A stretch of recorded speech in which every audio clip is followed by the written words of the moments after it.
All right, so we're going to talk about Webmaster tools today, and I'm going to go through all of that. The one thing that I'm also going to do, you guys, if you have questions, put them in your comments. If you, in the chat area for me, I will keep an eye on that. Let me see. So the first thing I'm going to do is I'm going to go to Webmaster tools. So Google, and that's google.com/webmasters. And if you guys want to do that with me on your accounts, that would be a great thing to do, so we know that we're all together. What I do want to say is, if you have a question, use your chat window and put it up. If you don't have, if it's not going to let you do the talking, I don't know if it'll let you do the talking or not. So once I'm there, I'm going to go to sign in, and I'm going to also mute my phone. And I'm going to use the right account, so I'm going to use this one here. And that's Search Console. Now, if you don't have a website set up with Search Console yet, it's going to come up into this box, and it's going to say, welcome to Search Console. And it's going to say whether you want to enter a domain or whether you want to enter a URL prefix, okay? What I'm going to tell you is that the easiest way to do this is to use the URL prefix. So you're going to put in, you're going to pick this version of it. So just so you know, pick the one, put your web address in, and it'll let you, usually it will let you go through and use upload a file or your Google Analytics account to verify it. So there's a couple of different ways. So for me, I'm gonna go pick trips to Italy, because that's always a good one to use. It's a great case study. Make sure that you use HTTPS as your domain. If you ever had an HTTP version of your website, please go ahead and figure out to add it. It's a good thing to know what's going on with the HTTP part of your website. There's still some activity on it, even though it may or may not be working right. So, so that's the next part of this. Oh, we have a whole bunch of you in here. Okay. I don't know if I can allow all of you to talk, but if you can, just go ahead and put yourself in the chat there too. So if you have questions, so that'll be an important thing as we go forward in this. So I'm all on my, let me put my participant list over here. Okay. So the first thing I did is I brought up my website after I've done the install process on it. I've gone through everything with it. And I come through and I start to see all this stuff that I don't understand. So I want to go through some of the things that we're looking at, some of the things that we have, some of the things that are in this report, why they are the way they are, and what do we do to fix them? Because the what do we do to fix them is always a very important part of this. So I picked trips to Italy. This one has troubles. The other thing it has is a humongous drop in traffic from the end of February. And the reason I think is pretty apparent because nobody's going to Italy right now. So his traffic is off by almost 70% at this point in time. So it's a big drop. I think we all basically understand it, but it is what it is. Nothing I can really do on that from that standpoint to change that or alter that. So I'm not even going to worry about that. But my overview screen is always a really good place to start. So the next thing I do is I kind of can come down and I can look at the search results to see what Google is sending me, how many impressions I've had, what people are looking for, and what the website's doing. Okay. So this website, and I'm going to change this to the last 30 days. And I always try to work in a 30-day window, unless I want to see a long-term trend line. And what I mean when I say that is if there was a drop in traffic for anything other than coronavirus, I would need to know that. So I might expand my window out over 30 days to 90 days, just so I could see where maybe that bump in the road happened. But being that bump in the road didn't happen anytime soon, and this is coronavirus, I'm not going to go back and I'm going to look at that. So we can see that this is trending down, and it went from about 180 clicks at the end of February, and we're trending downward to maybe 64 clicks a day now. We went from having 22,000 impressions a day. We're down to 15,000. So for those of you that are new, that don't understand the difference, so anytime a search is performed, you're presented with a set of results, and they call those results impressions. And then out of those impressions, you may or may not be picked, and that's what a click is. So it's great that we have impressions, but we also want to make sure that we're maximizing the clicks. So I've got to look at it kind of both ways. Again, this doesn't necessarily upset me today that I've had 500,000 impressions and I've only had 2,500 clicks, because this website is really geared towards taking a vacation right now. So nobody's going on vacation. Although I do know where we can get some really cheap flights to Italy if anybody wants any. So there's that story. So trending downward, it's all going down. And then I can go, so I understand what's happening with my website. So you should always be going in, looking at this trend line and seeing what's happening with your traffic.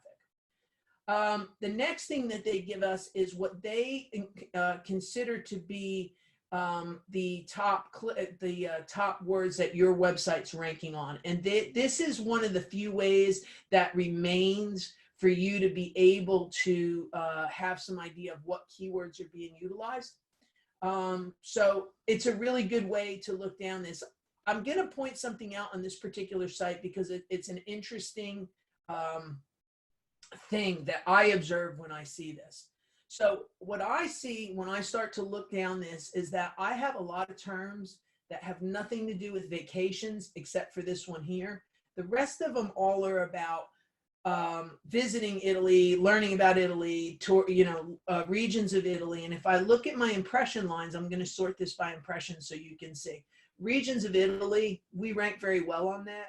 We've had 12,000 impressions on that. So the website itself, as far as to sell vacations, it will do that, but it's ranking better on terms that are more informational terms, which is somewhat what I want with organic search anyway. So I'm sort of happy it's doing that, but I wish I had more of these Italy vacation type terms floating around in the mix somewhere. So utilize this list and these queries to understand what the intent of your user is, because at one point we're going to come back and we're going to say, okay, if somebody is looking for Abruzzo, Italy, what are they hoping to gain from that? Are they looking for a vacation? Are they looking for a family member? Are they looking of where to go? What are they actually looking to try to go and to find out? So I utilize this list to go find out what I can about a website. And there's over 1,000 search terms sitting in this list here. And these are some pretty hefty numbers and impressions. Even in the middle of a pandemic, it's a lot of impressions for Italy. I'm kind of actually surprised those numbers are as strong as they are right now. It tells me what the pages are that people visit. So if you were all sitting in front of me, I'd ask you, why would that be something that would be important to me? And because you can't answer me and throw out some answers, I'm going to go ahead and give you the answer to this one. When I look down this list, it tells me the pages that I need to look at that my users are using, and learn how to monetize those pages. So if I know I have 55,000 impressions on this Regions of Italy page and I've had 300 people click through it, what am I going to do to that page to make sure that somebody then interacts with that page in a manner that they reach out, they connect with me, and they want to do business with us? So each and every page on this website in that manner. And I'm going to show you a page that hasn't been touched yet that I think needs an immediate amount of attention. And I know this, and this one's on this. So we'll watch how this page develops over time. But I'm going to open this page here. And what you're going to see is that this is a page, this is one of the most trafficked pages on this website. So it's about family vacations, and it's ranking in several different ways. What it doesn't do a good job of is give vacation ideas within the page, which I'm well aware of that, and I know that's what's happening. So we're going to look at how do I put something in this page that helps better kind of vacations that we sell, because it's great that we have this wonderful page that talks about all the things that you can do in Italy, but nowhere does it say I really can buy a vacation. So it's now ranking. So now it comes time to go back, revisit it, and then go ahead and try to monetize that page. And that's something that everybody should your website all the time. That's like without exception. So that would be, this is a great example of a very well ranked page that does not do a good job of other than these two buttons right here trying to seal the deal. One thing that I'm going to tell you that we're going to look to do is I'm going to start to maybe put a form, a contact us form up in the headers of these pages. So although we'll have these nice pictures members, we're actually going to have a form right up the top of the box that says contact me for your custom vacation. I think that's one of the first things that I want to start to do to attack some of these pages a little bit. All right, so every one of these pages needs to be investigated and looked at in that manner so that we can see. I'm going to give you an example of one that I already made a change to that it made a very impactful change. Impactful, I'll say that right. Tennis court lighting. This is not on trips to Italy. This is on my tennis court site. But if you go to this page, what I did, and Google actually helped me out with something. This page here gets a lot of traffic on tennis courts and tennis court lighting and home lighting kits. And what was happening is people were coming to this page and they were bailing because they didn't really realize that they could buy a tennis court from us.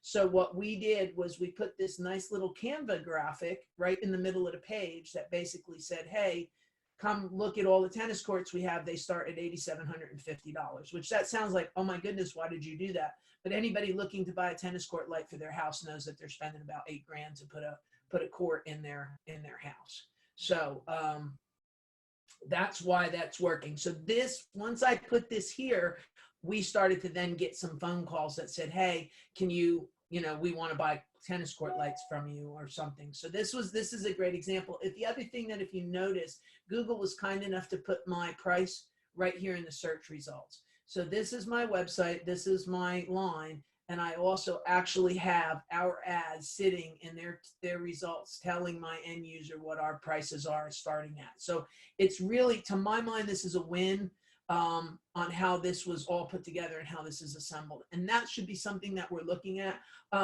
Being that we're all going to be stuck in our houses for a little bit, I think I've always said to you guys that I was really reluctant to have a schema discussion with you.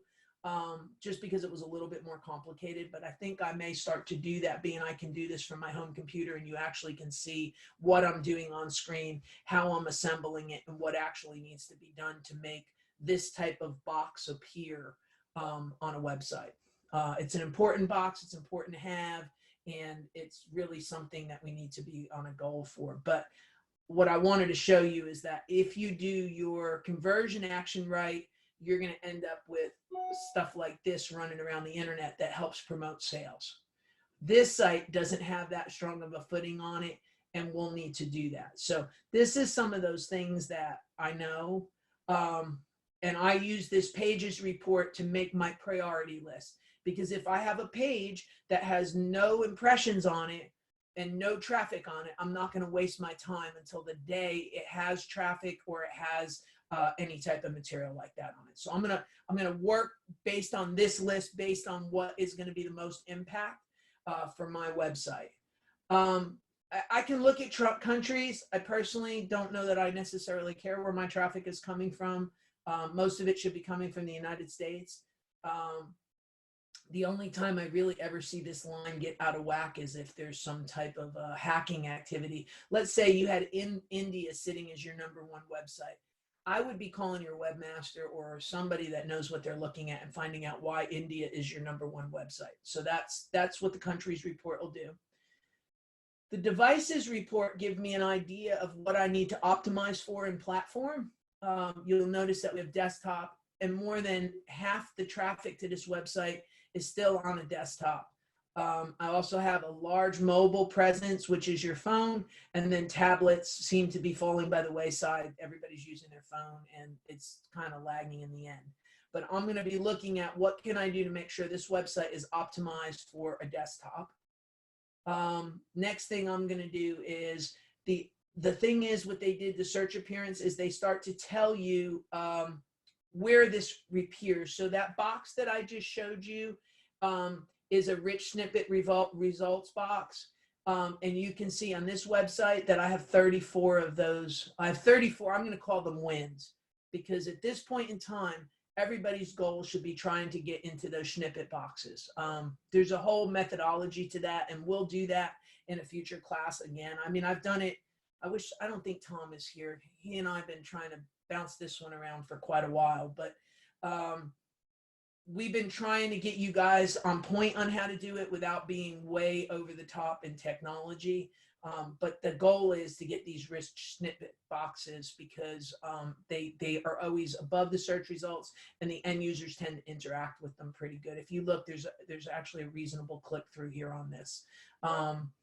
The other thing is, and it's not represented here, but I also want to start putting some emphasis on image search. And as we go through the year, once we're all back together, we're going to start talking about how we can optimize our images and work towards an image search, so that, because the image searches are starting to creep into the regular search results, and they're easy wins, especially for our people that have product-based websites. What I'm noticing is that people are shopping by the picture and then going to the result, rather than shopping by the result and then finding the picture. Does everybody understand? I'm asking you like you all can shake your head, but you can't, so it's all good. Okay. So this is another, the appearance thing. How many we have in rich snippets? That means we're outperforming everybody in the whole world and then some. That's a really tough spot, and I'm pretty happy to have 34 of them. If I click through, it starts to give me some of the information about what they are, and where they appear from. And then, of course, we have the date section. And it will give me how many of those appeared by dates, how many impressions, date-based. That's not so important. I'm not too worried about it. So that's my overview screen for this. I just went through the very top results of this. We also, I'm going to come down, and what I really wanted to talk about was these errors in our coverages, because I think this is what kills us from having our website perform well.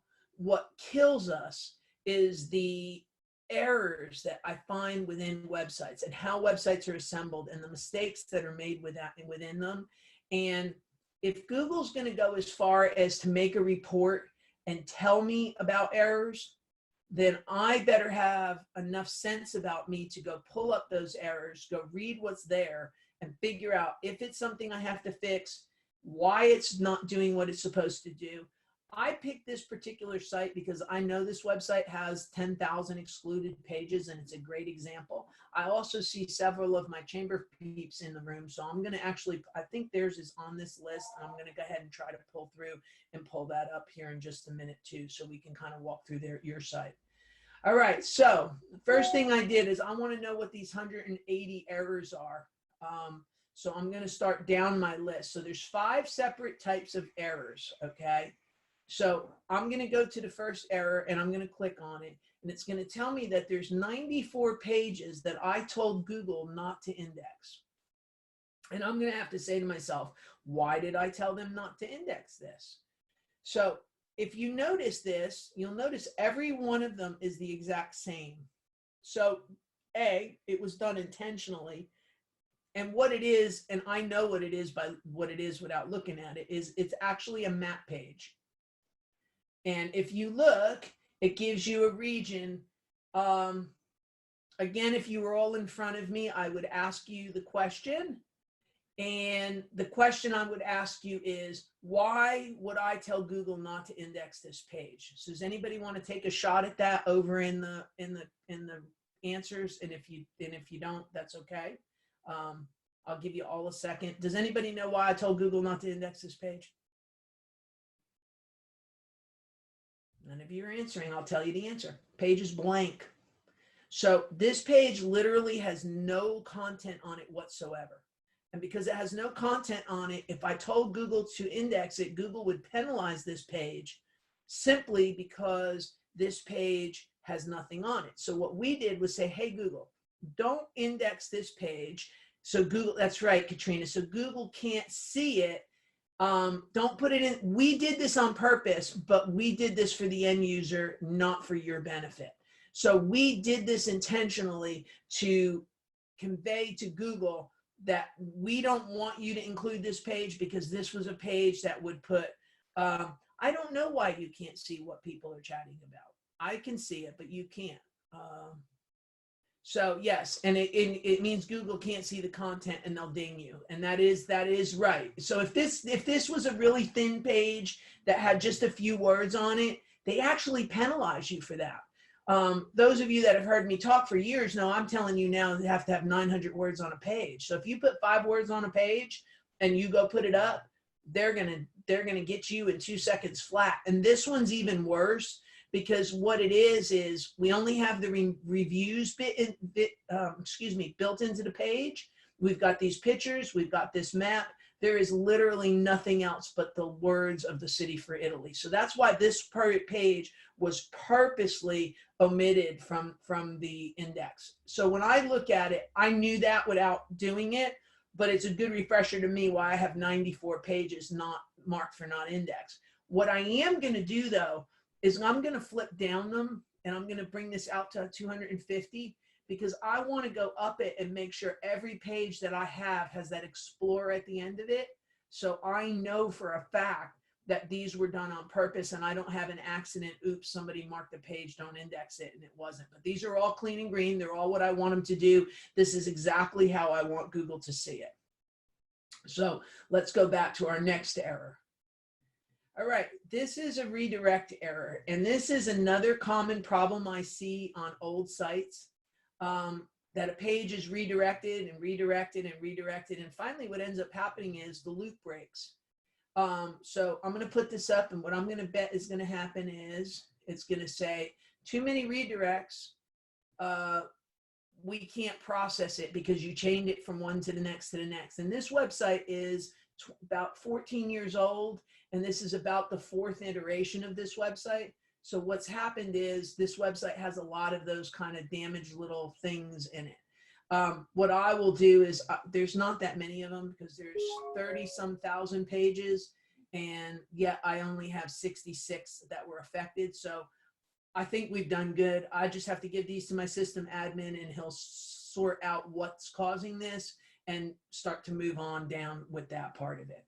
So I'm not happy that these are here, but by the same token, it's a quick fix on our part to fix it. If you had to fix it, what you're going to have to do is go back to the source, figure out where you wanted it to do, and then figure out how many times you redirected it within your HWCOC file, which is a mechanism on your website, wherever you host it.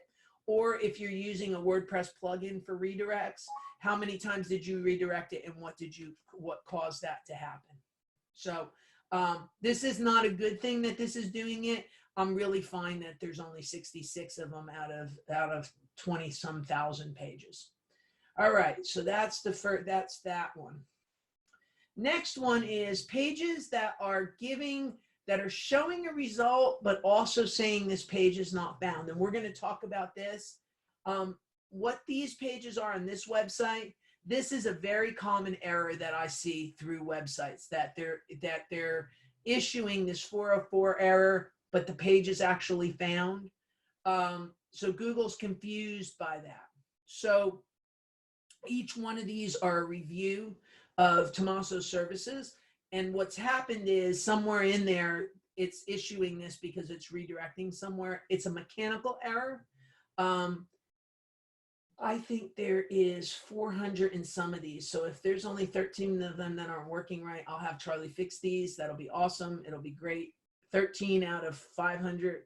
I'm glad we got that many right, because this was a bit of an arduous task to get these all put in and to get them all put out as pages, just simply because of how we had to do this. This website's extremely complex for those of you that aren't familiar with it. So there was a lot of tricks we had to do to get this thing to work. Okay, so this one here, this is awesome. I see a lot of people that have this problem. What they are is that Google can't crawl the website. So what we have is this page here, which is our 404 error page. There's a Tuscany review page, there's a Rome review page, and my main review page. Google, for some reason, cannot crawl them. So what we'll need to do is have Google crawl it, watch the back end of the server, find out why it's making an error, and fix it. So, and you should be able to do that. Even if you're not with us, you should be able to have access to your log file to be able to see what those errors are, to go back and go look at them and find out why those pages are stalling or can't be crawled properly. Google themselves, sometimes they give you, I'm going to inspect it and I'm going to see if it comes back and gives me any kind of clue. Sometimes it'll give you a clue as to why something is a problem. So we'll see if it comes back with any type of an error. I might have to sing something while this is happening. You don't really want me to sing anything. I'm not very good at it. Can be pretty flat. You could make a YouTube video out of it. So I think what they're going to do is tell me it can't find this page when it comes back. So yeah, see, it says it has an anomaly. It tried to crawl it as a Googlebot smartphone. It says that that page is not detected, and that we're forcing it to it in a sitemap. So what I'll do is I'm going to have to go look at my sitemap, see where we're sending it to, see if it actually fails. If it doesn't fail, then go back to Google and make sure it's all cleared up. If it does fail, then I need to make sure I understand why or where that page went. So it's probably that the URL is worked up somehow. But that's just a quick guess without me delving into the back end of the server to go figure it out.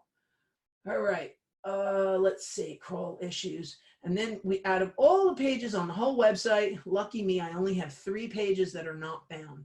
So I know exactly what these are. These are pages that I've replaced and my redirect is not set up right. So these are, for me, they're very quick fixes. You always should make sure that you have your 404s in order, and that you know where they are and have none. So it's kind of like this. If you invite Google to your house and you have dust bunnies all over the floor, they penalize you for dust bunnies. And they look at these 404 as if you're a bad housekeeper. And if you're not keeping this part of your house right, what else are you not keeping right? So these 404s, although they're not devastating if you have them, they just telegraph that you're just not meticulous in maintaining your website to the degree that Google wants you to. I have seen people have hundreds of these things and then give these websites a D just because there's not enough, it's just not being well kept enough. So make sure your 404s, there really is no reason on this earth for a 404 error, to be quite honest with you. So it's an easy fix. It's an easy win. What I will tell you is all these things that they put here, if you fail them, they will penalize you and your website will not rank well. So although this seems like all little stupid little things, they're really not. They're really very, very important. And they're an extremely important thing for you to do, and they're easy wins. You don't even need a webmaster in some cases to be able to fix some of this. That's how easy these are to address. Let's go back to overview. Let's see. Come back to open report. And we've gone through all our errors on the first one. The next one we have is any warnings. This website has no warnings, so I'm going to skip it. Valid is how many valid pages that I have. And then I'm going to talk to you about excluded.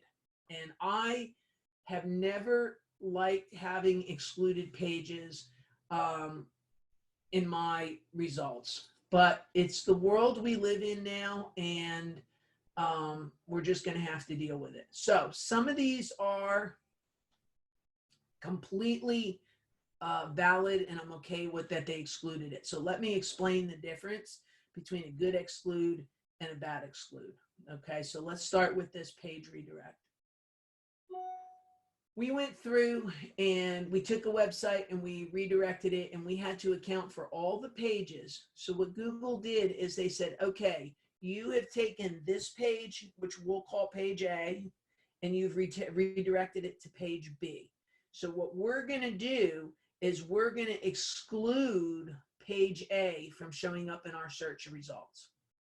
That's a completely understandable circumstance, because what you don't want is all the traffic to continue to flow from the old page, then to the new page. You want it to go directly to the new page. Always, always, always.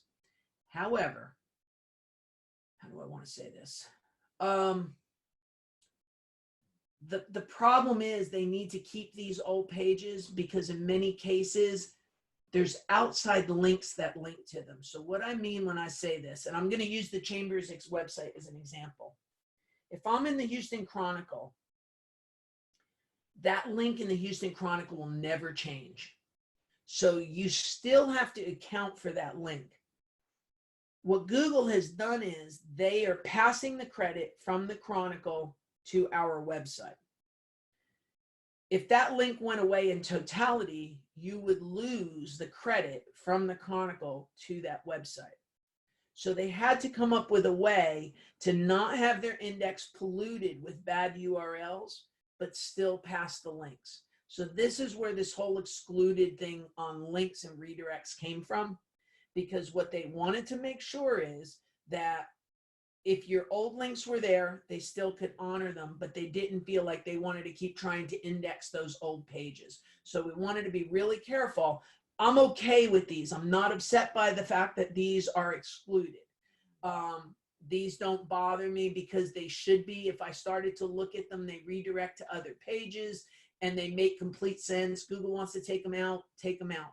I can tell you that by looking down this, I can see that each and every one of them is an old page that came off an old Magento site, and they all should go away.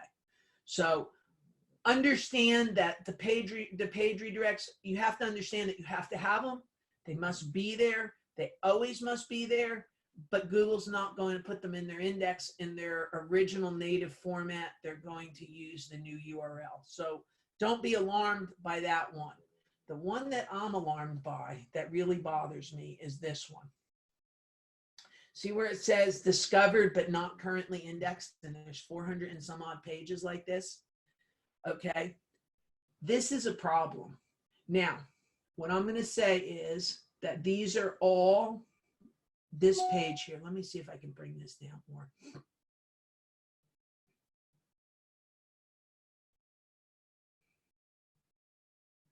On this particular set of pages, maybe this one isn't. Let me see what this one looks like. All right. Okay. This is a good example.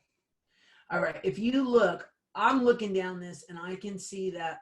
All right. Here we go. This one here needs to be looked at. So if I look down this list, what I see is a lot of thin pages because they're reviews. So for your personal sake, let me show you what those pages look like. See how these are just little boxes and there's reviews and there's no speakable value to Google or a Google user to look at these reviews. So they have decided that they are going to delete these out of their index. So they say, we know they're there, but we're not going to go ahead and rank that page or index that page, which is kind of sad, but okay, glad that's what you did. I see this one here and I wonder why, what they don't like about it. So I'm going to go to this page. What they don't like to do, what they don't like about this page is that it's all thin content and there's nothing on this page. So I have to find out why this did this, because I really don't know why it did this.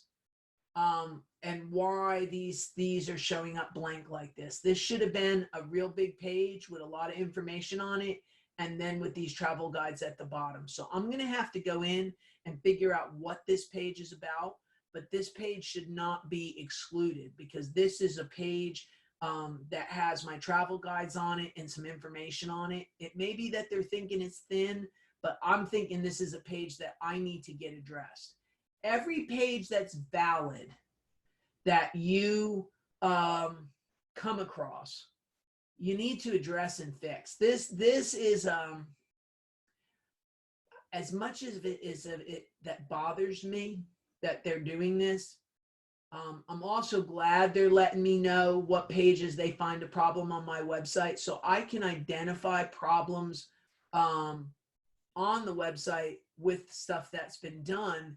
I'm okay that the reviews are all excluded because they're all just rah, Tommaso's great. That's all we're going to do. Fantastic. I'm great with that.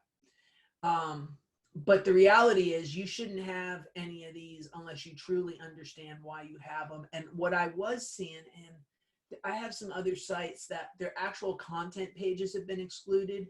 And I think what it is that and actually I know that's what it is. The content was on the older model of 400 to 500 words per page.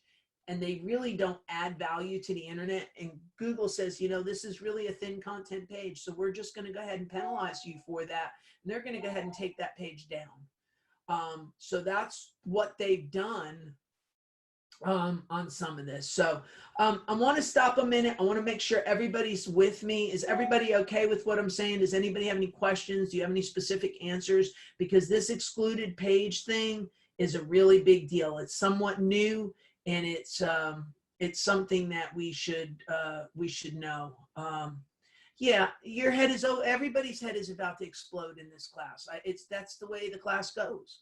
I don't think I've anybody ever come here that doesn't say this, because of how much I go through and how many problems we have with stuff. So I get that. Anybody else I don't know if I'm allowed to let you talk. Does anybody, if you put your hand up, I may be allowed to make you be able to be a talker. All right, let's see. Yes. This is Deborah. Yes. So are you saying with this, is it great or a good thing to have reviews on your website, or is that not a good thing? No, the reviews are great to have, but if they look like this, Google, oh, that one came up with not even found. What Google's going to come back and tell you is that the content is thin. So it doesn't make speakable value to the end user. And therefore what they do is they go ahead and discount the page, basically, is what the problem is. So it's not bad. It's not going against your site. It's just that these pages are too thin for them to count. And I agree with them. If I open them up and let me see if any of them actually work. No, they're all going to come up with errors because Google's not putting them in there right now. So let me see. I think it would be easier if we were looking all at our own websites. Okay. All right. Let's see if we can do that. I'm willing to put up anybody's. Okay. So I have another one here that has a question. Go ahead and ask your question. You have your hand up. Go ahead and I'm going to unmute you. I think I'm going to unmute you. Unmute yourself, maybe. Go ahead. Ask your question. Hey, Beth. I don't know if you can hear me. I can hear you. How you doing? My feet are doing great, by the way. I just want to let you know that. Pandemic or not, I have good feet. I was going to ask you, would you mind going over the way to solve this? I also sent it by text. The way to solve the bad excludes. I'm sorry. I guess. Okay. So okay. So on your website, I have to guess that you have a lot of thin pages, okay? Pages that don't have a lot of good, solid content on them, because we haven't really started down a road of content. I have in some of the other classes, but we don't have really good, solid content plans. If you have a page that comes up in this exclude right now, what it is if it's a real page, it's because what's happening is, you guys didn't hear her question. Is that what, or you're not hearing anything? Did everybody hear her question? Because otherwise I may have to repeat it. Okay, nobody's answering. Her question, I'm going to repeat the question just in case. Her question was, how do I fix an excluded page? And I think each and every one of them become a case-by-case basis. That page that I just showed you that had Sicily on it, I am going to go ahead and write some information on Sicily that explains what Sicily is, where it is, how it is. And then let that information that was underneath that was not displaying right, I'm going to go fix the way that was displaying. So now I took a page that was for all intents and blank, which is why Google omitted it. And then I went ahead and fixed it so that it works right. And works right means I went and put 900 words of text on that page so that page is understandable. So who's got the next question? Anybody? Are you all good? And I'll just did that answer your question? Yes, thank you. Thank you. Okay. All right. Good deal. All right. Who else we got? Anybody else have a question? I have a question, Beth. Okay, Deborah, hit it. So back to content. So in my business, I'm home stager. So photos are very, very important, and I have a lot of them. How do I put photos up and put up the content, which is 900 words? Like, should that go together? Because there's one page in my website that just shows a photo gallery. Okay, I'm okay with gallery pages being gallery pages and keeping that information separate. But it doesn't mean and that we don't at some point go in and we say, okay, how do I properly stage a house or a living room or even a sofa and take a before picture and an after picture and then explain how I would go ahead and start to put that room together to accent that room, to accent the light. I'm sure these are all the things. What are the colors in the room? How do you have to stage that room for that room to sell? Because ultimately your job is to sell that property, correct? Or enhance the property. Yes, that's correct. All right. So you go in and you make the assessment of what do I have to do to make this look like someplace where somebody wants to live? What are the steps in your head to do that? How do you do that? If this is what you're presented with, those are how you go ahead and assemble that page that we're talking about. I could also go down a line and say something like 3 steps to making a house sell or making a room sell. I'm sure you could tell me right now 5 ways to make a room sell or a house, like a house and a room more saleable, correct? Yes. Okay, well, that would be a way to do it. And then we could take those description or those photos and put it. Somebody in the scroll said, shouldn't there be description on all photos and how often should we blog? Those are 2 questions. I'm going to answer the photo question first. Yes, you can put a description on pictures, but again, you have to think about this way. If it does not offer value to Google and their end user, it's great that you describe the picture, but you're not adding value. So that doesn't necessarily help. So we've got to craft the message around the picture in a way that adds to the end user. It's like a kind of almost like a reverse engineering of how to do this. If you wanted to tell me about the picture, then great, let's talk about the picture, but then we need to put a narrative around it that explains our thought process of how we decided to do this or what we decided to do. And if you don't do that, that's not going to work. What I'm going to say on blogging is, I say you should blog every day. I know that's not possible. If you blog once a week, great. If you blog once a month, great. Set a schedule and stick to it. What I think is going to happen, and this is just a projection because we're all sitting at home bored right now. I see everybody's going crazy making blog posts. And then we're going to all go stop when we all go back to work. And Google's going to go like, wait, all of a sudden you went away. And they're actually going to ding you for that behavior. So don't go take all your blog posts and throw them out there today. Let's stagger them. Let's put some time frames on them and let's make them work for us and not against us. Because unless you're going to go and blog at the same rate you were while you're on pandemic hiatus, this is where we're at today. So let's stagger them and use our heads. If you've only put up 1 blog in the last 11 months because you're so busy when it's a normal time, don't go put up 11 blogs in this next week because you had nothing better to do, because you're going to pay the piper on the other side of it, because Google's going to say, oh, this person came in, all they were doing was spamming us and now they went away. One thing I keep telling my customers is that Google doesn't understand that the whole country's on a hiatus and that there's a pandemic. So they're expecting good quality, consistent behavior, the same as if it was a work day, as the same as if it's a pandemic day. I don't know how else to say that. The other thing you can't do, and I've seen a lot of people try to do this, and I've really cautioned against it. You cannot just say, okay, we're in a pandemic, I don't want customers, let me stop doing anything for Google. Because the second you do that, it's going to take you that much longer to ramp it back up and get back in the system. Everybody needs to act normal, behave normal, how you would work with Google, what you would do with Google today, what you would do a whole week ago. Continue to do, please. Don't stop because you don't want customers. Hold on 1 second. I just got a question here. Oh, yeah. I don't know how to do that, Karina, if you're here somewhere. So Karina just asked me, can we do Facebook Live? And yes, we can do Facebook Live, except Beth doesn't know how to do that in the middle of the class. So we can do it next time. All right. Any other questions we might have? Okay, so I'm gonna kind of keep on moving on here so we can kind of go keep kind of going here. All right, so let's see. Let me see where we were. We're on errors. We're still in the error hell. this, the value, okay, so I think we've hit all the ones on this one. Okay, we did. So let me come back to my main screen here and let's start to talk now what these are. They have experimental next to the speed word. I'm going to tell you that Google calls everyone experimental.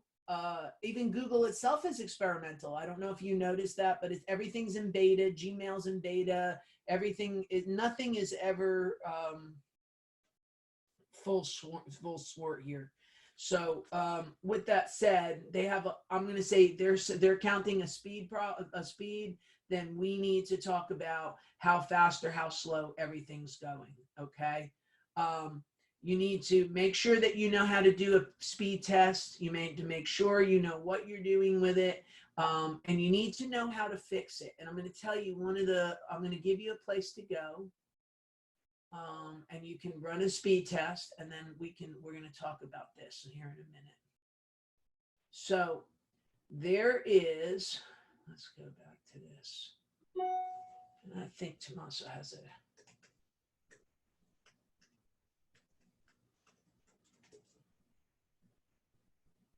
And that's screwed up. Look at that. It's a redirect. So I screwed that up. We're going to start it over again.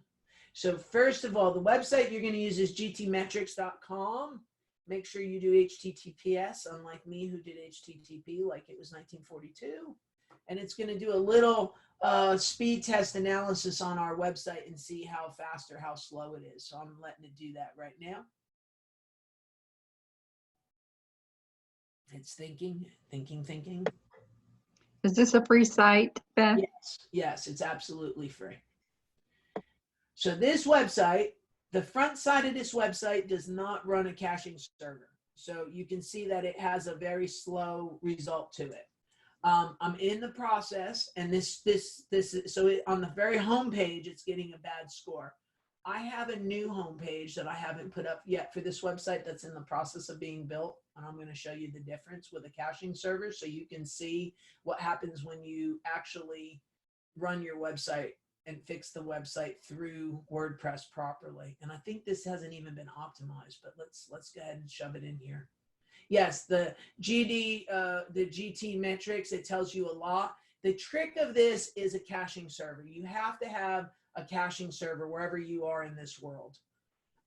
It really is not viable not to have it. Most of our sites, our servers have caching servers on them. You just have to, if you're one of my critters, which I have quite a few of you in here, you just have to ask me and I'll make sure we've got them turned on. We don't do it standardly unless we're asked because it's extra resources on our side.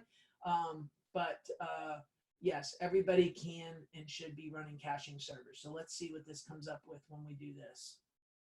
It still got a bad score. I'm kind of surprised. It shouldn't have because of the cache on this side. So I will have to talk to Mr. Charlie to find out why it's loading as slow as it is. But every one of them should be, your load speed should be, you should be in seconds. That everything should be in seconds. So let me show you another one that I have that I actually think is going to do much better. HTTPS.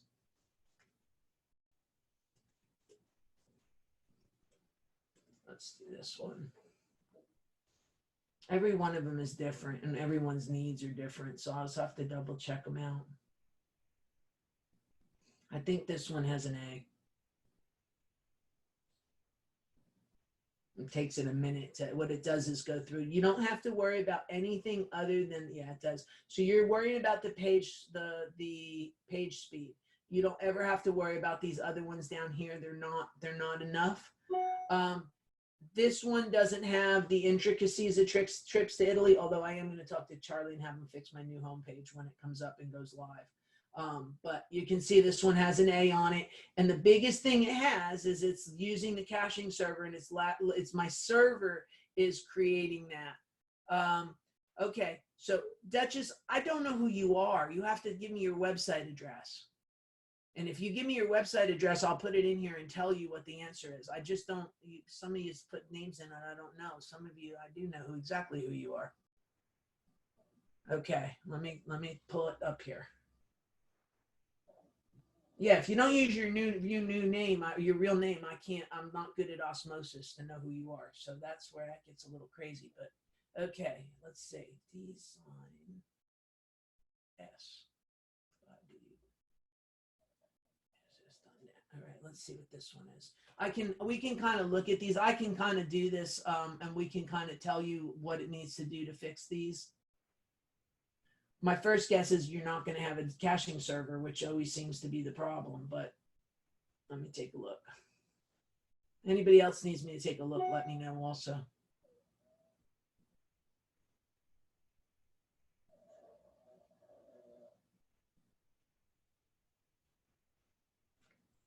All right, so you have a caching server. Oh, lower your picture size. Your home page is too big. That's what's killing you right there. I've got graphics. I got 4.69 on the home page on the graphic size. So make your graphics smaller. Yeah, I'm saying caching. This first line that here says browser caching. You need to have a caching server on your hosting side that helps you cache. You can use some CDNs, but they get more expensive. Just your hosting company should be able to help you out on that. But your images are what's killing your site because you have 4.69 megs of images that you're delivering. So the payload is huge on your homepage. So that's an example of something. That's a great example of why you're not doing as well as you could be based on that. Frankly, Trips to Italy has the same problem. I didn't optimize that all yet because it's not ready for prime time. But it also has a very large, the image at the top of the homepage is a 3 meg image that I have to go in and fix, which I knew I had to do, but that's why that one's not doing as well as it should either. Okay, so that's how we fix the speed test is this GT metrics. Let me go back to, where is my Webmaster tools page? All right, so it goes through, it tells you if you have bad URLs, slow URLs, moderate URLs. It tells you that you have a page. I'm going to use the desktop report here for a second. We're going to open that. And you can see it tells me that I have pages. I have 96 pages that they feel are taking a little bit too long. And it tells me what the pages are. Here's my infamous family vacations to Italy again. Remember I told you that that one was one of the ones that's one of my most traveled pages. That one yet again pops up in my face that needs to have something done to it.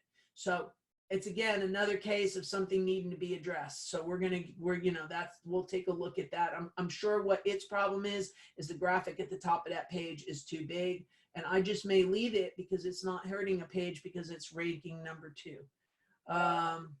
GT Metrics is a tool. It got booted from Zoom. Oh, okay. Yes, GT Metrics is the tool that checks for the mistakes. Yes, that's one of them. All right, so let's come back. So we've kind of got slow pages. It gives me what I need there. So you understand the speed test. I'm going to tell you that although Google says speed is not important, speed is important. And they're stressing it on one hand and they're downplaying it on the other. When they kind of play games with language like that, playing games with language like that usually means that they're counting it, but they don't really want to say they're counting it. So that's pretty much the problem on that one. All right, let me see. This is pages that are mobile friendly or not have mobile friendly. I have 631 of them that are green. Google means that Google is happy with these mobile pages. Yay me, we've got a lot of green going on here. So that's a good thing. Make sure the website's mobile friendly. If it's not, there is a penalty out there in the world for it. People don't talk about it as much anymore because Google's made the assumption that since they had an apocalypse back in 2016, that everybody should be up in the world now and have a mobile friendly site. If you don't, that becomes a whole nother story, but yeah, don't have a non-responsive site. It's not a good thing in this day and age. The breadcrumb trail, I have a lot of errors on here. We see some errors here, and it's because I have schema, which is that code that I keep talking about that has to go on a website. And some of them, I have pages that have lists on them that the lists are not defined properly. So I'm going to have to go into those pages. And what I'm imagining is we put schema on some pages. And when we did, there's some pages that have extra schema that we did not define, and I'm going to need to go back and define them. So not a big deal, but keep in mind that these kind of errors, the breadcrumb errors, the link are what drives the links, the rich text snippets, and the people also ask questions. This website thrives because of those. So I'm going to make sure that I get some of these addressed so that we make sure that we continue to appear in those areas of Google search. Remember a couple weeks ago we had done, when we had one of our Houston West classes, we had done a, what are the 7 types of Google pages that the search results now look like and how it's impacting clicks. This has a direct impact on clicks because I need to make sure that my pages have the right schema code on them. And for some reason, these pages are erroring. So I'm going to have to go figure out why and what's wrong with this little bunch of them. Because again, out of 30,000 pages, I only seem to have 115 that have errors on them. Okay, let's go onward and upward through this. Logos. They're now counting logos, and do you have a valid logo? And they're going to validate your logo against what you put on your Google My Business. So please make sure you have a logo file and that Google understands that it's your logo and that it's a real logo, because they're actually looking at that now. So they want to know what your logo is, what your logo file is, and that it's clearly defined.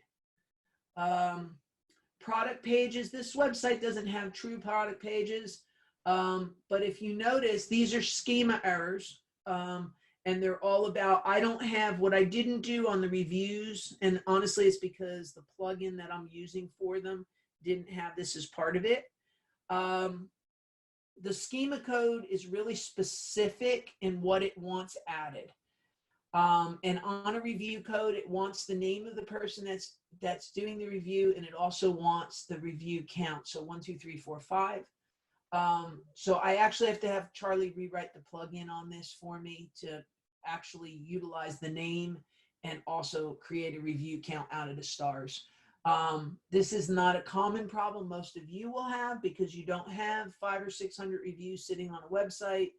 And in fact, for the most part, I've asked you to get your reviews out to Google. This website needs internal reviews. The other thing I'm going to say is, I want to see who's here. Okay, I'm going to throw this out here. If you're running a product site, you need to have reviews on your products. From the shea butter all the way out to my tennis courts. My lighting site has 3,000 plus products on it. So what I did is I got an automation software that actually goes out after 4 weeks after the sale, because we have a long turnaround on light poles. It just takes weeks to mail them. But so we figure it takes 4 weeks for those poles to get there. It goes out and it asks the person to actually leave a review on the website rather than leaving the review on Google. And the reason why is because Google is actually evaluating whether there's real end user reviews on products. So I think I only have a couple of you that have product-based websites sitting here. But if you have a product-based website, please make sure that you try to get reviews on them. I would caution you from going to Fiverr and buying a review service and having Fiverr do a whole bunch of reviews on your behalf. I'd rather have you have none than fake ones. And the fake ones are very apparent. They don't sound well.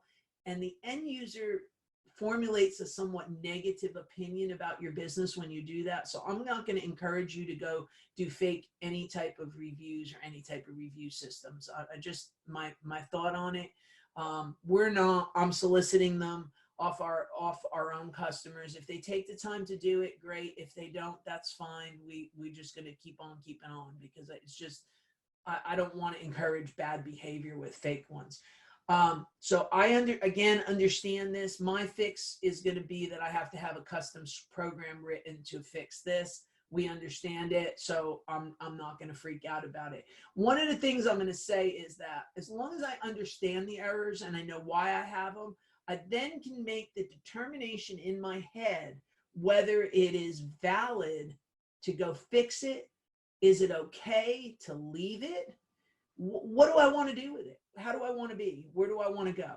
On this one, it's not enough of a problem for me today for me to decide that I want to go have somebody write a custom application to go fix 596 errors.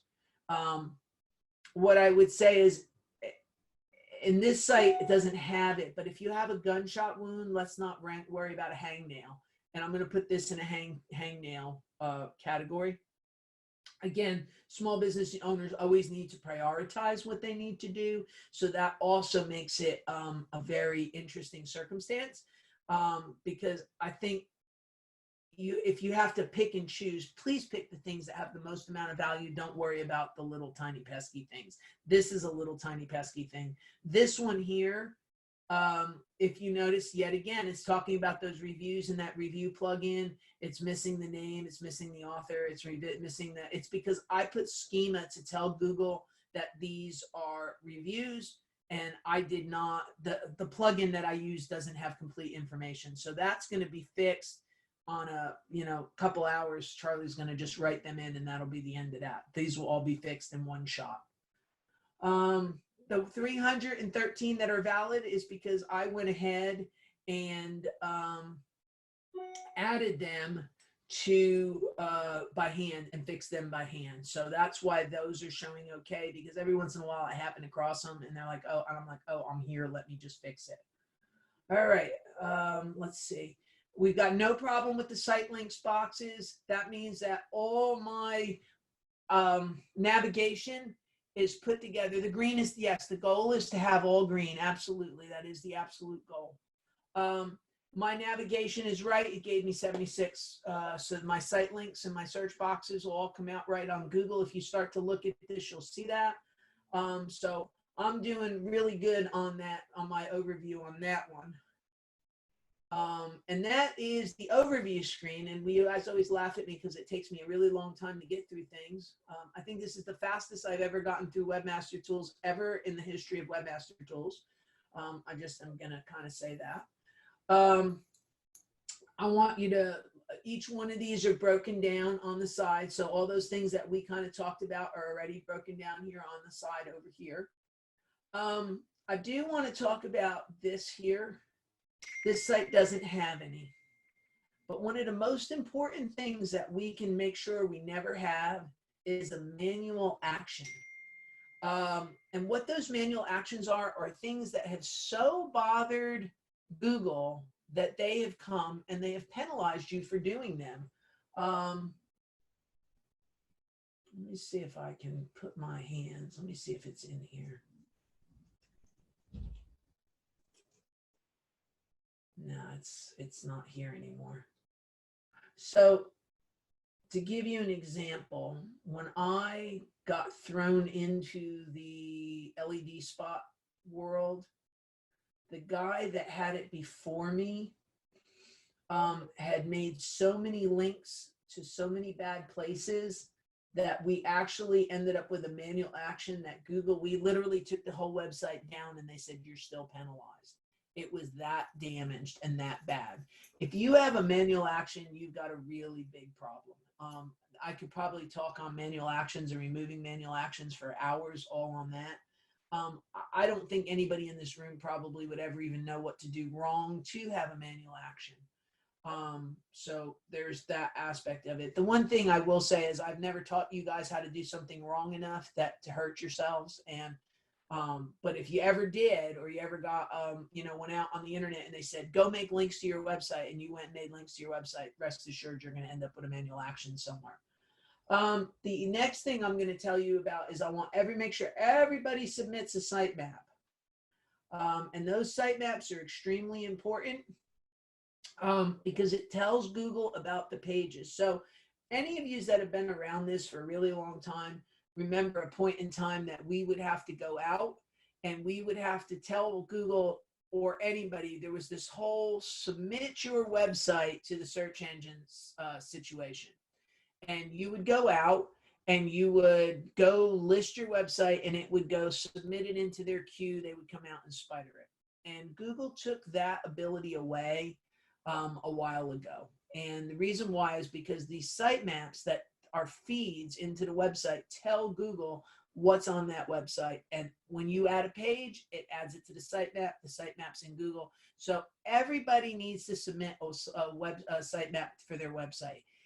If you have the Webmaster tools for any other reason, this is the main reason to have it. Okay, so I will tell you that that's probably one of the biggest reasons to have Webmaster tools on your website, and why you should be using it, because when you don't, they don't have a direct path to be able for you to submit your pages to them, and they don't pick up that quickly.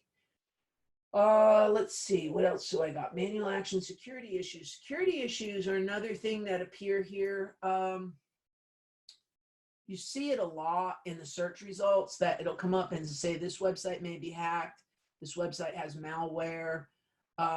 If you run WordPress and you don't have a hosting company that has your back, or you don't take care of it well, conceivably it can get hacked. And then once Google figures out it's hacked, you actually have to fix it and then report it back to them that the website's been hacked. They will put those security issues and warnings here in your console for you. They do not want hacked websites out on their search engine. Remember I told you about dust bunnies? Well, that's a dust bunny, because if you have a hack website, they don't want to be the one sending you to the hack website. So that's another circumstance with them. And they have some legacy tools, and I'm going to talk about this little legacy tool here, because this legacy tool is probably one of the most important things that you can know about, and probably one of the most overlooked. What this is a link report, okay? And let me explain to you that who don't understand what a link is first, and then we'll talk about what this report really tells us. So when Google came along, they changed the way search engines process the data that they got from them. And they said, we're going to look at how many people are linking to a particular website, and that will determine the value of that website. So if you have no links, well, then you must have no value. And you can think of links as votes if you want. That's probably a good way to think about it. So the natural inclination initially was to have everybody link to each other and make links. And we, in my classes through the years, have had reciprocal link programs. We've talked about, if you all do business with each other, make a link. I don't want back and forth links to anybody anymore. It's not a good plan. It's not a good idea from that standpoint. If you do business with something or can create a link, create that link. And what I mean is simply the fact that I give these classes with the chamber has linked to the schedule on my website, so that creates a link. Sometimes I'm on Fox News. Fox News makes a link. We've given money to charity. That charity has made a link. I have an innate ability to create news for myself somehow, some way. And in doing that, what's happened is I have a lot of links from a lot of news sources. So I create them. Jeannie Bollinger, who is the previous president and still the CEO of the Houston West Chamber, she did a great job of making links, although she didn't know she was doing it, because she was everywhere. She was at events with mayors, out on the forefront of events in the community that have happened through the years. On and on and on. The list is endless of all the links that they have accumulated through the years. So as a result, they have a higher position and stature. Myself, because I've been doing this for 21 years, I have a lot of links from a lot of different places, a lot of different appearances? No, and that's a really good question. And I will read. I don't know if you guys can see the chat, but what it says is a link from a paid directory worth it? Yes, and I will. The short answer is no, but I'll come back to that in just a minute. I need you to understand that your behavior governs this. So the more out there you are and the more involved you are, the more links that you intrinsically will garner just because you're there.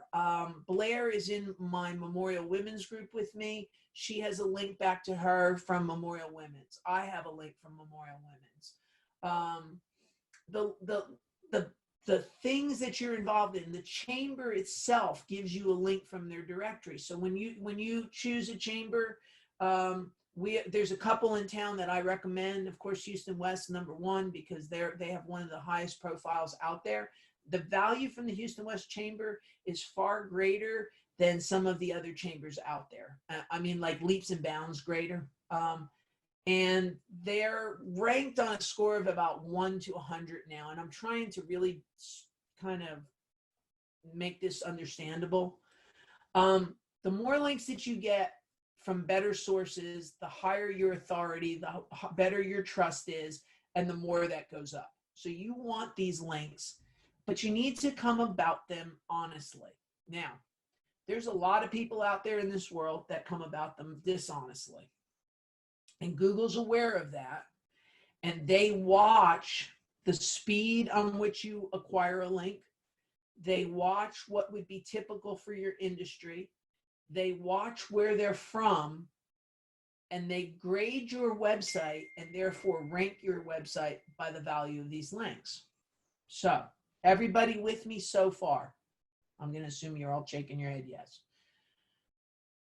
The people that manipulate links cause a really big problem. People like me that know how to manipulate links cause a problem if they're not done properly. So this report has been in Google for a really long time that tells you the links that you have coming in, how many links you have coming in, and who they're coming in for, or from rather. It's an important thing to know. If you manipulate links, what you're going to go ahead and find out is that they're going to smack you in the head with a newspaper so hard you're going to have a hard time crawling out of it. Okay? But it's good to know what you have, who's linking to you, what it is, and how it came about. So I'm going to start in this bottom one here. So we can talk about that, so we can see what a typical link profile would look for. So what this says is that I have 1,461 links, okay? And what it's going to start to come down to is it's going to tell me who they're from and how many I have. And I'm going to start to look down this list, and I'm going to know who's valuable and who's not valuable, and what's a problem and what's not a problem. So you're going to start to look down them, and you're going to start to be able to go out. So this is from Waze. I don't even know that I knew this one was here. All right, so there's a link from Waze to my trips to Italy site that I didn't know about. But you'll start to look down. He actually, see, we have some from TripAdvisor. We have some from, we actually have some from the USA Today. The other thing that I have on this website, because of his position within Italy, is I actually have links from the Ministry of Tourism from the country of Italy endorsing his website. So his website has a lot more power because I have that endorsement. So if I said that the Ministry of Tourism in Italy is going to give a lot of trouble to an Italian travel site, I want you to understand that there's some local links that you can get that are also going to give you some power. Chamber of Commerce, Houston Chronicle, Houston Food Bank. Let's see, where else? I mean, big things in Houston. If you can get links back from, or you become involved. Let's say you catered an event and you got Jones Hall says you're catering an event and you got a link from Jones Hall. Well, that would be a good example. Deborah, you do home design, although this, I can't believe I'm going to say this words. Let's say Perry Homes gave you and they hired you. You should put a press release out and say that Perry Homes, and you should try to get Perry Homes to put that press release out saying that they've hired you, because there's going to be more power coming from that. Each and every one of you, I could come up with a strategy to do that for. But the reason Google has this list here is because they want you to know that they know what you're doing. And if you're doing something wrong, it's going to be really apparent in this little report here that's on this page. Now, they don't give you 100% of what their vision is. They give you a feeling of what their vision of your website is. So this one doesn't have a bad link profile. In fact, I look at it and I'm like, man, he's doing actually pretty good, and I'm pretty darn happy with it. I have some bigger websites that I'm coming from. I've got some travel blogs I'm coming from.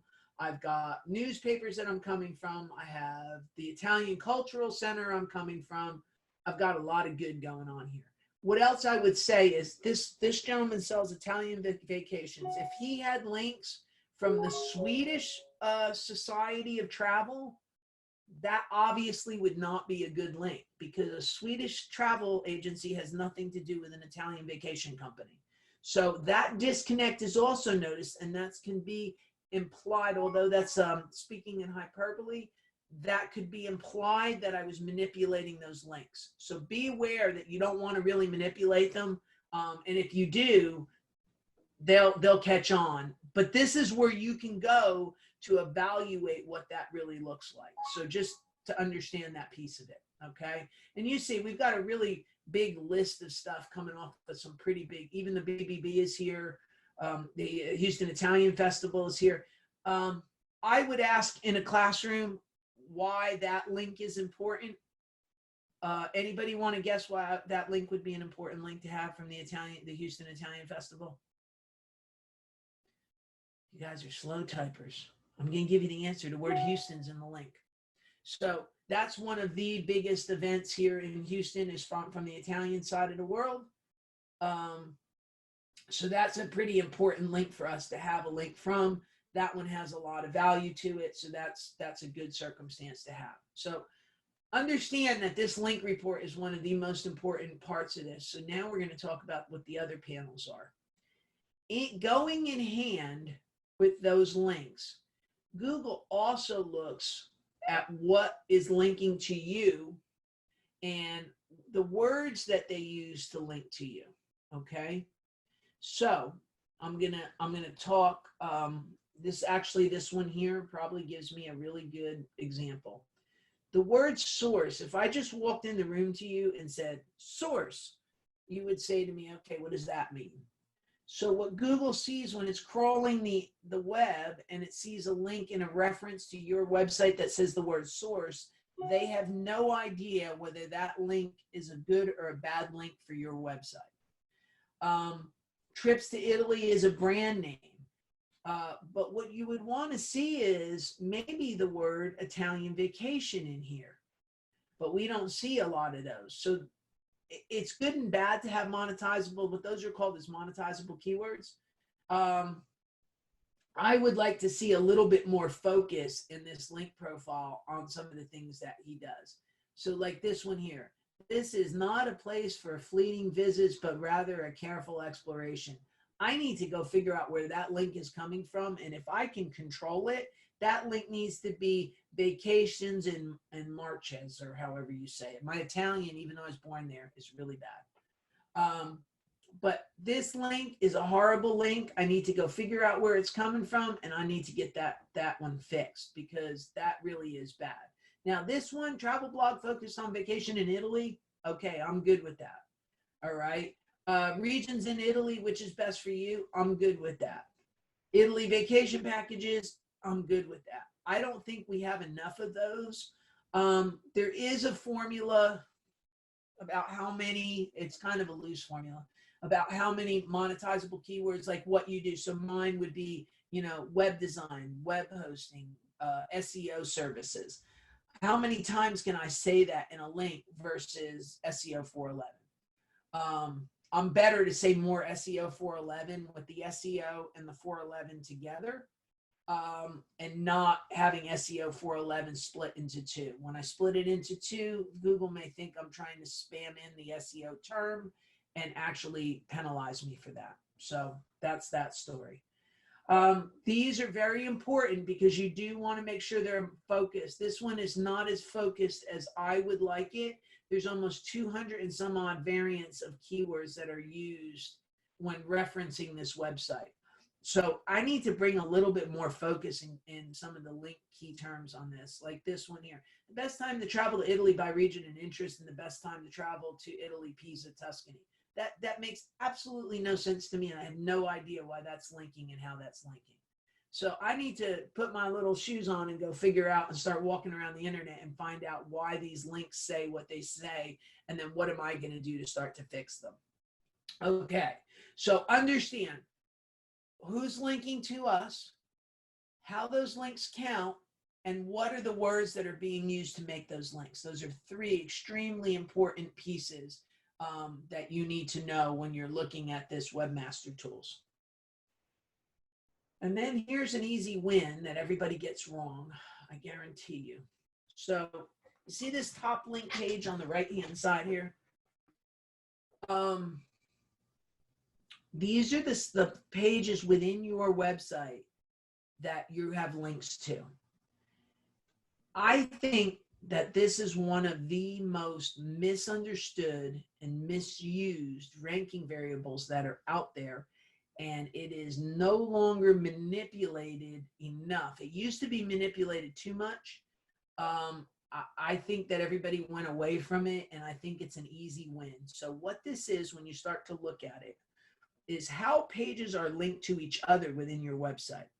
So we all have a main navigation, and I'm going to give you an example of what I'm talking about here. And I'm going to tell you an adjustment I made on this website. So I recently took this website and took it out of some custom software that I had built. Not that I actually personally, that I had purchased, and put it all in WordPress and flipped the whole site over. It went great.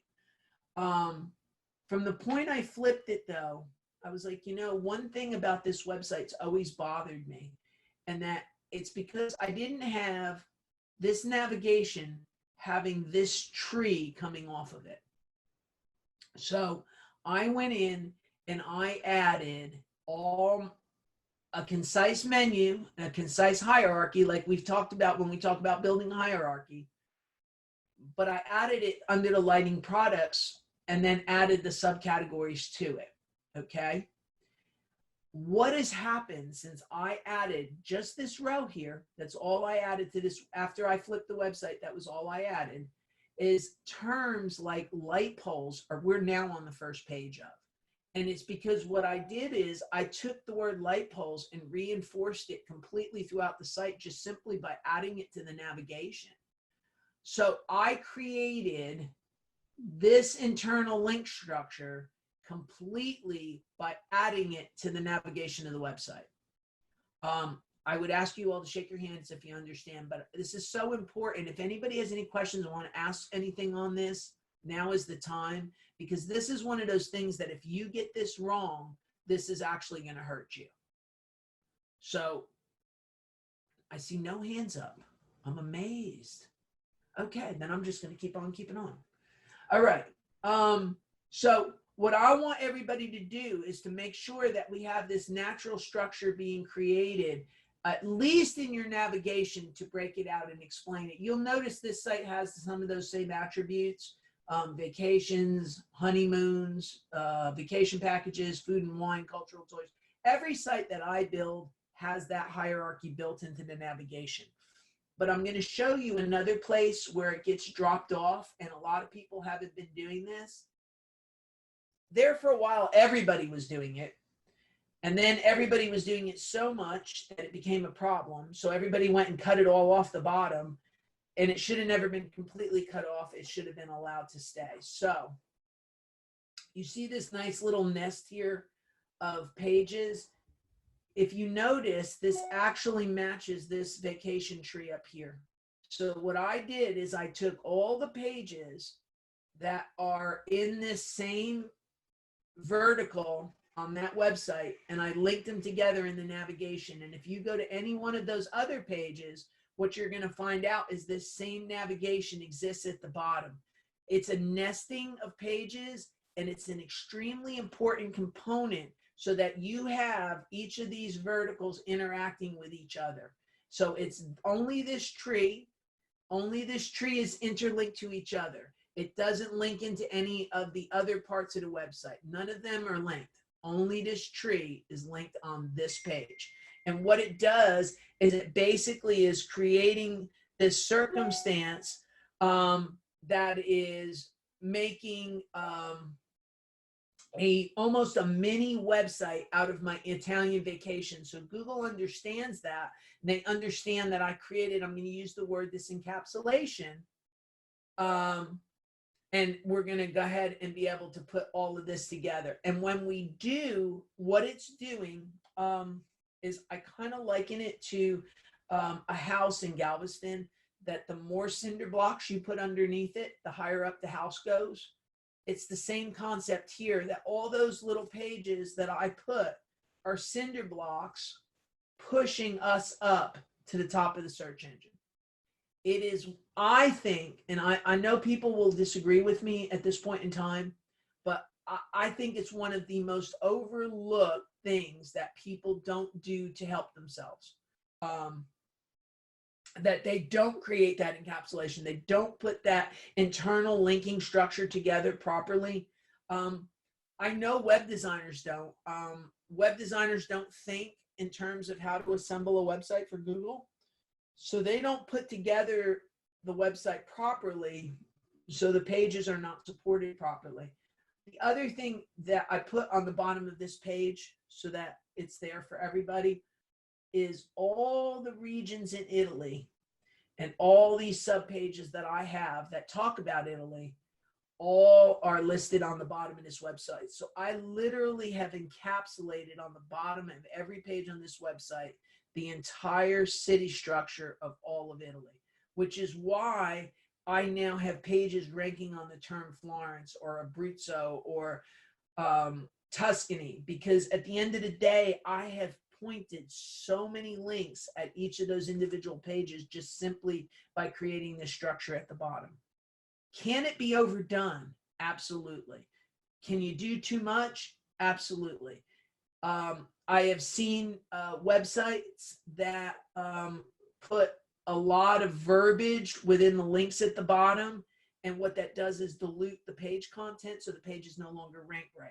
So this can be done completely wrong, but if you do it very well and you do it properly, it's one of the best kept secrets on the internet on how to make a website rank, because I can offset my link deficiencies in some place to be able to do it.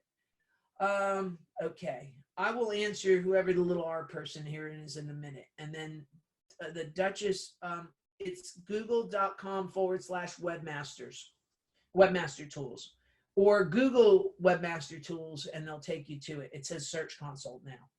So that's just a couple questions that I was getting in the chat. Okay. So if I put all of this together, I can push a website up by utilizing the internal structure of the website and self-supporting. It's not 100% able to, it doesn't 100% offset a link profile, but it will do it. It will give you a lot of ability to have extra pages and extra links, and offset not having enough external links. So, and I know people will disagree with me, but I have some websites that are doing very well, that live and thrive off of the internal linking structure only. If you notice, the way this website is, it has over 500,000 internal links because of how we've strung this all together and how we've created it and how many pages support everything. The home page has, you know, almost 9,000 links to it right out at the top. So this tells me that I'm doing this right. The next thing is I'm going to come back to external links. So understand the difference between internal links. That's the ones that link from inside of your website, and external links.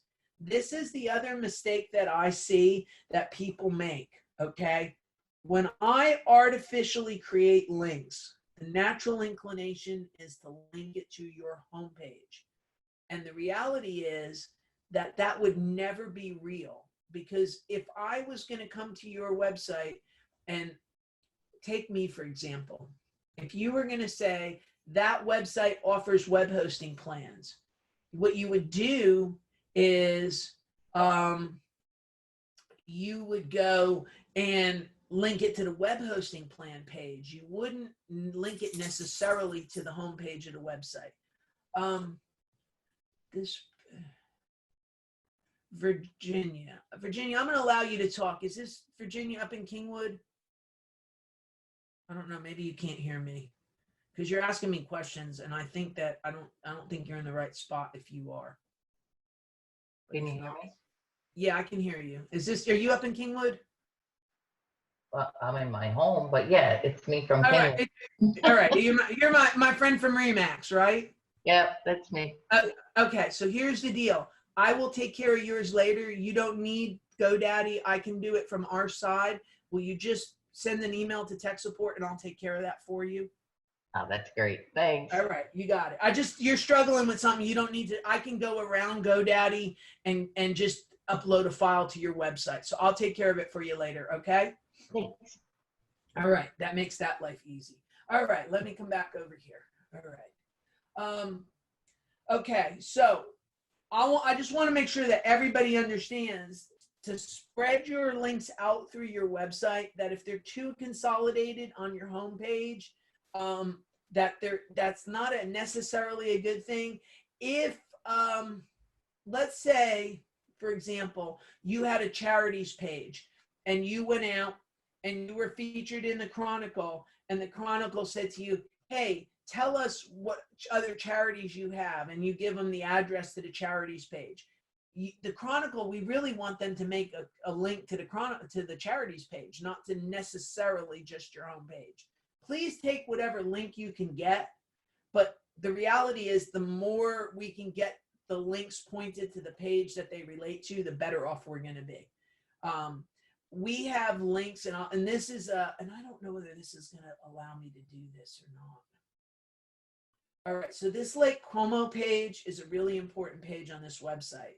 And it's not on this list, but I have a follow link from USA Today that says Lake Como vacations pointing at Lake Como. What that is basically USA Today endorsed Tommaso as selling Lake Como vacations, and Google says it and says, wow, this guy is so important that the USA Today gave him a link directly to his Lake Como page. It was important that that went to the right page. If it just went to the home page, it would have been lost in the sea of all the other places you can go. So I hope that you kind of understand what I'm saying there, because it's really important to try to get the right one to the right place at the right time, because it conveys that much more power. So what I did say is I was going to, and I don't know if they're even all still here or not, but if they're not, I think I have the chamber in here. Yeah, I do. I'm going to put this one in here because they have see how they have almost 9,000 external links in this world, because they have a lot of different places, and we'll go through them here in just a second. But what I'm going to show you is that if you look here, one of the things that we have is we have them spread out. So we have 205 separate links going to a mission page and to the Friends of Our Chambers page and their blog page. And they have a really good mix of pages and things that are linking to multiple pages within their website. So I'm happy kind of to see that, because at least there's some spread out on that. The things that are linking to them with follow links, if you look, here's the Chronicle right here. Okay, so I got 300 and some odd links from the Chronicle. For some really reason, we have links from WordPress, which I don't really know, but I'll have to go figure that one out. But if you start to look at some of the things that are linking to them, they are much more higher websites. The other thing that's interesting with the chamber themselves is they have a lot of their members linking to them. So that's another thing that happens, is they get a lot of that. Chamber Masters linking to them for a lot of reasons. We have a dev site for them, so that's where some of those links are coming from. But you can see they even have links from the old Houston Chronicle, Click to Houston. They've got some, I would bet you there's a link in here somewhere from the Houston Livestock Show and Rodeo. Those are what helps power this. These are things that don't happen to normal people on normal days.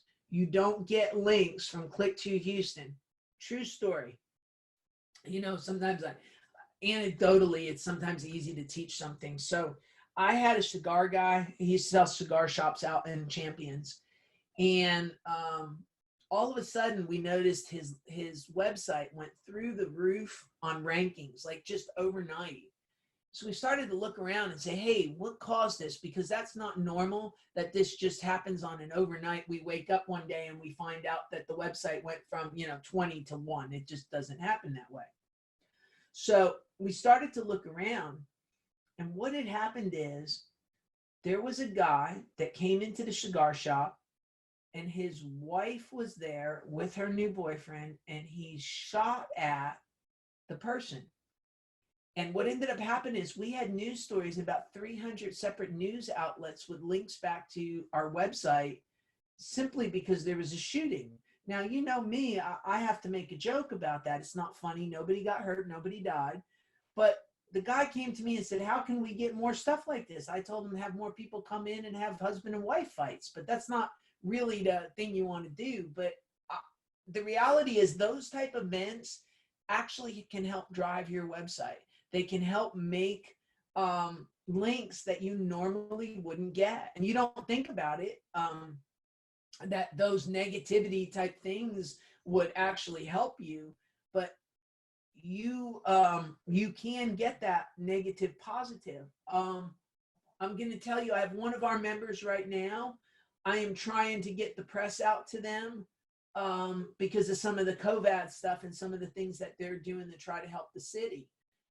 Those links will help drive this website. So if I can pull that off and I can get that person, some press coverage, some TV coverage, those links will go back to where they help somebody. I have a moving company. He's been helped. Well, in Harvey, we went out and I had him. He texted me at about midnight and said, hey, is there anything I can do? I told him go out and find some people that we can rescue where there was a TV camera. I know that sounds like a horrible way to think about things, but I had him go out, find a TV camera, start rescuing people. And then the next day he went out and started delivering diapers with his moving trucks, which of course then created a news story. I ended up getting links from places that I would not normally have had access to do. Had I not been quick on my feet and said, hey, go do this. I'm trying to do that in this COVID situation. And I think each and every one of you should be trying to do that. What can you come up with and I hate to say get publicity for your business because it sounds like I'm being insensitive, but I'm always about what am I going to do to help me get more traction, and what am I going to help the people that I come in contact with to get more traction. And if we can do that, and you have ways to do that, and you have connections to do that, it would really be some good advice to do that, because this is a unique opportunity that in helping your community, you can end up coming back and helping yourself. And the reward is an improved link profile that you would normally not have access to. So I just, kind of wanted to let you know that there is some opportunity for these links, especially right now. Some of you have businesses that are a little bit more geared to helping people than others. And I've been racking my head on what we can do to help people get that footprint right now to help their businesses continue to go. So that's a whole nother side note, but that is something that would benefit everybody if you could think about it. To the person that says, do I recommend paying GoDaddy to do SEO? So they're doing the linking. I hate to say this, but no, I would never tell GoDaddy to do, I would never tell them to do SEO. They're not SEO company. So I'm not sure that I would ever tell them to do that. So that would not be the route I would tell you to go to find somebody to help you with SEO.